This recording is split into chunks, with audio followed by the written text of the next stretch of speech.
저는 뭐 앞에서 다 얘기를 한 것들을 저도 얘기를 하고 있더라고요. 그래서 중복되는 것들은 대략 넘어가면서 제가 얘기하고 싶어하는 핵심 내용만 주로 말씀을 드리겠습니다. 부처님의 전도 선언입니다. 책에 있는 내용을 뭐 제 나름대로 이 새벽녘에 만든 이 PPT를 보면서 말씀을 드리면서 좀 정리를 하겠습니다. 부처님과 60명의 아라한이 완전한 아사와의 소멸, 누진지를 얻고 아라한이 되었을 때 60명의 아라한들한테 세상을 향해서 인간과 천인들을 위해서, 그러니까 인간의 말을 알아들을 수 있는 존재는 인간과 천상의 존재들이다, 이렇게 가정하신 거겠죠. 그래서 많은 사람들, 아까 최대 다수의 많은 사람들이라는 말 우리 홍 교수님이 하셨는데, 많은 사람들의 유익과 행복을 위해서, 이익과 유익과 행복을 위해서, 마지막에 이제 법을 설하라라고 이 말씀에서 이 담마가 무엇인가, 조금 전에 이유미 박사님도 말씀하셨지만은 이 담마에 대한 얘기를 좀 여러 각도에서 중도와 중의 의미, 12연기, 사성제와 또 연결해서 제 나름대로 보면서 좀 설명을 드리겠습니다. 부처님은 세계의 본질, 발생, 소멸에 이르는 길을 완전히 깨달았기 때문에, 모든 현상을 완전히 이해하기 때문에, 항상 진실을 말하기 때문에, 말과 일치되게 행동하기 때문에, 세상의 지배자이기 때문에, 부처님은 누구에게도 지배받지 않는 분, 뭐 세상을 지배한다고 이분이 무슨 정치가는 아니지만은 모든 세상 사람들에게 뭔가를 스승의 위치에서 알려주기 때문에 열애라고 불린다, 이런 말씀이 있습니다. 이미 여러 번 나왔던 까짜야나 또는 가전연경이라고 하는 얘기입니다. 중론에서 유일하게 인용된 초기 경전.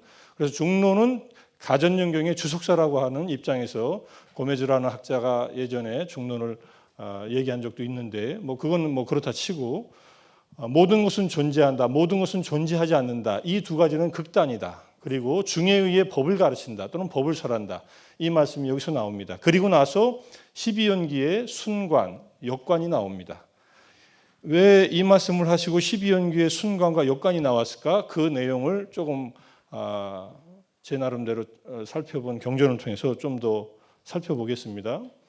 자, 기본적으로 중이라고 하는 것은 중에 의해서 담마를 가르친다고 할 때 또는 담마를 설한다고 할 때 중은 연기와 연멸을 같이 말씀하신 것이다. 우리가 연기법 해가지고 기본적으로 연기라고 하는 것이 조건에 의한 발생만 얘기하는데, 조건에 의한 소멸을 얘기하는 것, 이것을 우리가 말하는 12연기의 순관과 역관에서 두 개 다 보여주고 있다, 이렇게 이해할 수 있지 않나 생각합니다. 그래서 극단적인 실제로는 유무의 극단적 입장은 법망경, 디가니카의 첫 번째 경전인 법망경에서 62견해로 정리가 되어 있습니다. 이건 뒤에서 잠깐 보고요.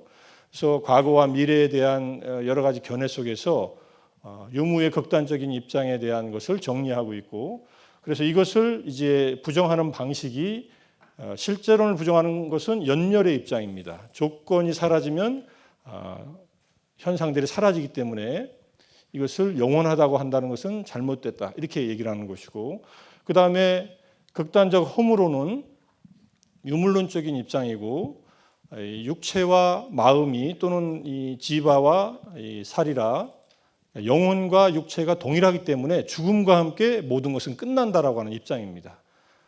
근데 붓다가 이것을 부정하는 논법이 연기론입니다. 조건이 있으면 다시 생겨난다.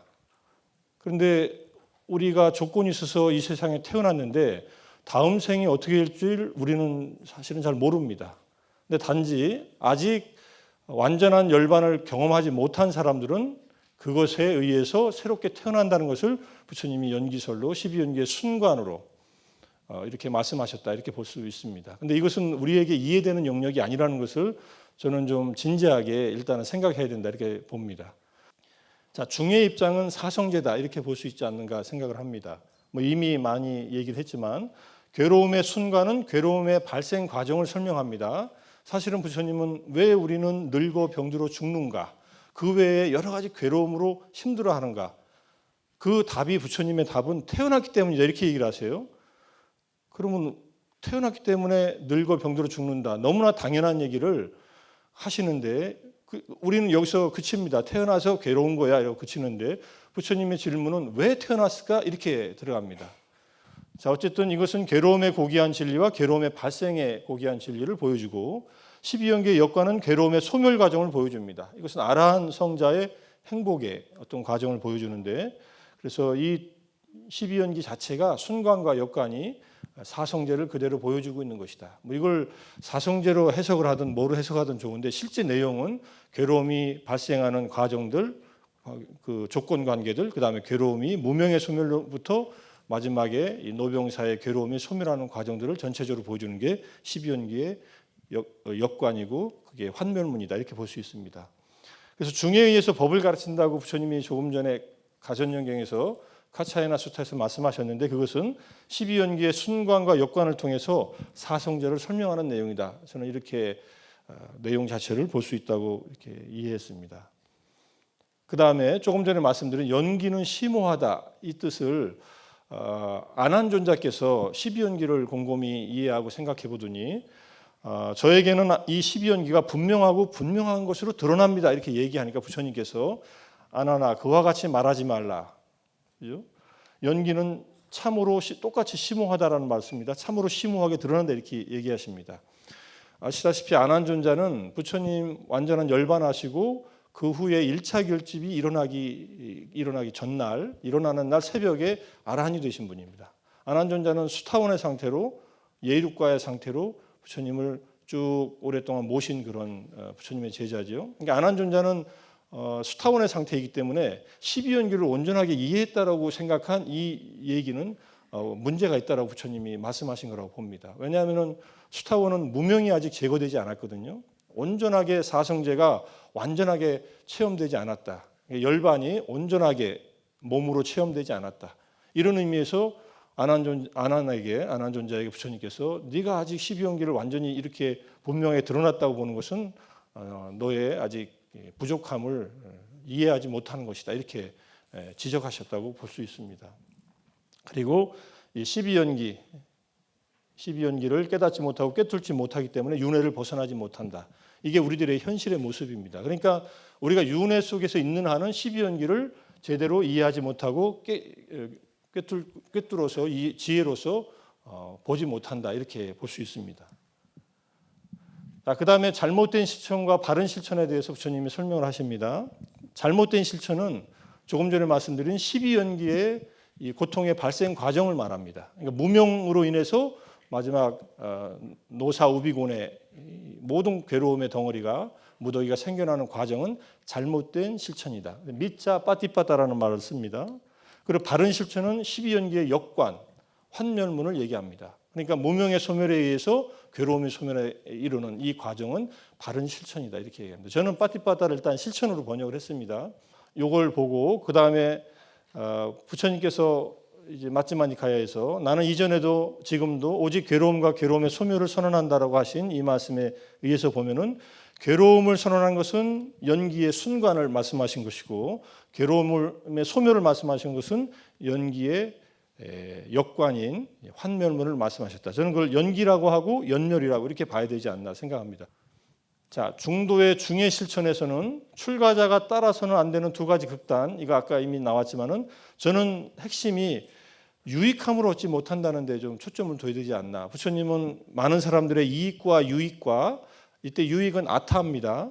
이익은 히타라고 하는 말이고 뭐 두 개를 바꿔서도 상관없습니다. 유익하다는 말에 궁극에 있는 것이 열반인데 그 열반에 도움이 되지 못하는 것, 깨달음에 도움이 되지 못하는 것, 그러니까 우리가 감각적 쾌락에 빠져 사는 것도 그렇고 그 다음에 고행을 일삼는 것도 두 개 다 유익함을 얻지 못한다는 이 기준에 의해서 부처님은 두 개 다 버려라. 그리고 유익함을 얻는 중의 실천으로서의 정도, 팔정도를 가라, 이렇게 말씀하셨다고 이렇게 이야기할 수 있습니다. 자, 그래서 감각적 욕망과 고행의 양극단을 버린 팔정도, 팔지성도, 이것이 결국은 바른 것이고, 중이 쾌락과 고행의 산수적 중간이 아니라 발음, 삼마라는 말로 대치가 되고, 그 다음에 이것은 유익함을 가져다 주는 것이다. 바르다는 말이, 이거는 이미 앞에서 많은 선생님들이 얘기하신 거하고 일맥상통합니다. 그래서 궁극적인 불교에서의 쿠살라, 선과 아쿠살라, 불선의 기준은 쿠살라가 이 궁극적인 유익함인 열반에 도움이 되는 모든 신구의 삼업을 말하고, 그래서 십선업이라고 할 때는 신구의로 짓는 유익한 여러 가지 행위들을 말하고, 불선업은 이제 열반에 방해가 되는 해로운, 열반을 궁극적인 행복, 빠라마 수카라는 말도 부처님이 말씀하셨고, 그것이 궁극적인 자유라고 하는 말도 하셨으니까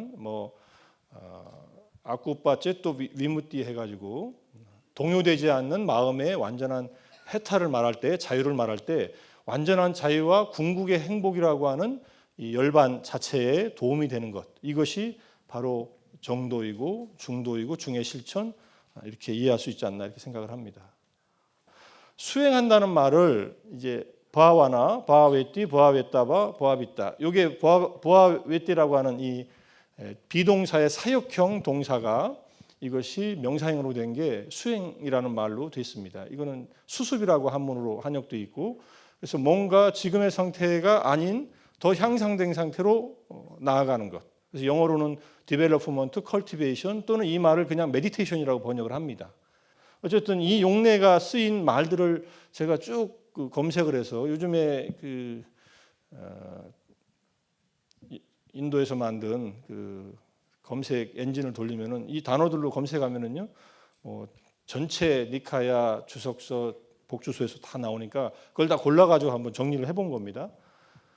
제일 먼저 나오는 게 이제 전법륜경, 오늘 발표하는 분마다 얘기하신 전법륜경입니다. 여기에서 3전 12행상에 대한 얘기도 이미 여러 차례 나왔고, 고귀한 진리, 괴로움의 소멸에 이르는 실천이라는 고귀한 진리는 수행되어야 한다. 이게 개발되어야 한다라고 번역해도 괜찮습니다. 그 다음에 부처님께서는 이 괴로움의 소멸에 이르는 실천이라는 고귀한 진리는 수행되었다, 개발되었다, 이렇게 얘기하십니다. 이제 3전이라고 할 때는요, 괴로움의 소멸에 이르는 실천이라는 고귀한 진리가 있다, 이게 첫 번째입니다. 그리고 그것은 수행되어야 한다, 이게 두 번째 진리, 두 번째 이제 전개시키는 거고, 세 번째는 그것은 완전히 수행되었다, 이렇게 완결되는 형태로 3전이라고 하는 형태로 고진멸도가 괴로움은 알아야 되고, 괴로움이 있다, 알아야 된다, 완전히 알아졌다. 그다음에 괴로움의 발생인 탄하, 가래는 끊어야, 가래가 있다, 끊어야 한다, 끊어졌다, 버려졌다, 이런 말이고, 그다음에 열반은 열반이 있다, 실현되어야 한다, 실현되었다, 이렇게 이제 3전 12행상이라고 하는 세 번을 전개시켜서 12가지 모습으로 사성제를 설명하는 그런 방식입니다.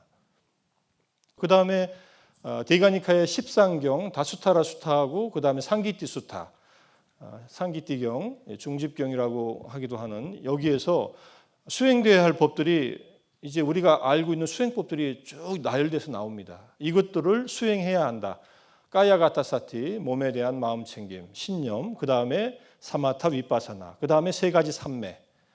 세 가지 삼매는 유심유사, 무심유사, 무심무사라고 하는, 이거는 초선부터 시작해서 사선정에 또는 무색계정까지 포함되는 삼매 수행 전체를 말한다고 볼 수 있습니다. 그 다음에 상기티 수타에서도 여러 가지 개정의 사막을 말하든지 사념처, 그 다음에 바른 삼매, 6가지 수념, 아누사띠, 7각지 8정도, 그 다음에 9가지 청정, 그 다음에 10법에서는 10변처, 가시나 수행을 얘기합니다. 이 모든 수행들이 수행의 내용으로서 제시된 거고, 이 수행의 내용들은 전부 다 불법의 부처님의 가르침 속에서는 괴로움의 소멸에 이르는 길로서 제시된 것이다, 이렇게 이해할 수 있을 것입니다. 그 다음에 앙구타라니카야에서 10수념, 10가지 아누사티를 닦으면은, 많이 닦고 많이 행하면은 여러 가지 열반을 이룬다, 이런 말씀이 나오고, 그 다음에 아나파나사티 수타나 또는 까야가타사티 수타에서 말하는 여러 가지 방법들도 전부 다 완전한 해탈 열반으로 이루는 방법들을 제시하고 있습니다. 왜 이렇게 여러 가지 얘기가 있느냐 하면요, 듣는 분들이 이 법문이 필요해서 이 법문을 들려줬다, 이렇게 이해할 수밖에 없습니다. 그런데 우리에게 이게 그럼 맞느냐? 이거는 해봐야 합니다. 내가 시험해봐서 나에게 효과가 있으면 그것은 나에게도 적절한 그런 가르침인데, 했는데 잘 안 되면은 내가 갖고 있는 근기나 능력이나 이해력으로는 아직 안 되는구나, 이렇게 해서 다른 방법을 취할 수가 있는 거지. 이게 담마파리야야, 법문의 다양성을 우리가 이해할 수 있는 면이라고 생각할 수 있습니다. 자, 뭐 탐진치 등의 번뇌를 알고 없애기 위한 수행법. 저는 뭐 낄레사라고 하는 번뇌거나 아사와라고 하는 번뇌거나 뭐 겹치는 부분이 많이 있으니까 번뇌에 대해서는 이유민 선생님이 아사와로서 정리를 하셨지만은 뭐 다양한 우리 마음의 문제들입니다. 그것들을 해결하는 방법이 그것들이 엄청나게 많은 양으로 제시가 되어 있습니다. 자, 그럼 다음에 수행을 통해 얻는 궁극적 목적은 아라한과입니다. 기본적으로. 붓다가 되는 것도 아라한과에 성취하고 붓다가 되는 보살행이 결합될 때 아라한과로서 완성이 됩니다. 그러니까 불교의 수행의 완성은 붓다가 되는 길에서도 아라한, 붓다의 속성 중에 아라한이 있으니까요. 그 다음에 성문 제자들도 아라한과입니다. 벽지불도 기본적으로 아라한의 이 아사와 번뇌의 완전한 소멸에 이르렀다는 것에 동일하니까, 그래서 흔들림 없는 마음의 해탈이라고 하고 열반의 완전한 성취라고 이렇게 얘기를 합니다. 부처님이 출연해서 법을 설하고 그걸 듣고 열애에 대해서 믿습니다. 열애의 깨달음을 믿는 겁니다. 부처님을 무슨 형상을 믿는 게 아니라 열애는 깨달으셨다. 타타가타사 보딤 사타하티 이렇게 나옵니다. 그래서 비구가 부처님의 깨달음, 부처님의 완전한 깨달음, 이분의 깨달음은 진실을 말하는 분이고 이분의 삶은 그 자체가 진실이라고 하는 것을 믿는 겁니다. 사실은 이거는 믿을 수밖에 없어요. 왜냐하면 내가 그걸 경험해보지 못한 상태에서 접하니까 일단은 마음으로 받아들여야 됩니다. 근데 이 믿음은 소타판나가 됐을 때 비로소 확립됩니다. 그래서 오비구들이 부처님의 법문을, 초전 법문을 듣고 제자가 된 게 아니라 소타판나가 되고 다들 비구가 됩니다.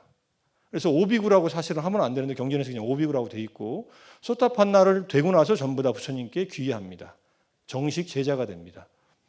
그런 의미에서 믿는다는 말이 믿음과 지혜가 조화를 이루는 그런 길에서 완성된다고 볼 수 있습니다.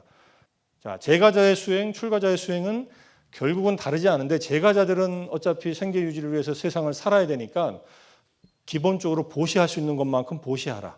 그리고 계를 지키고 때때로 명상하라. 명상까지 안 해도 좋다.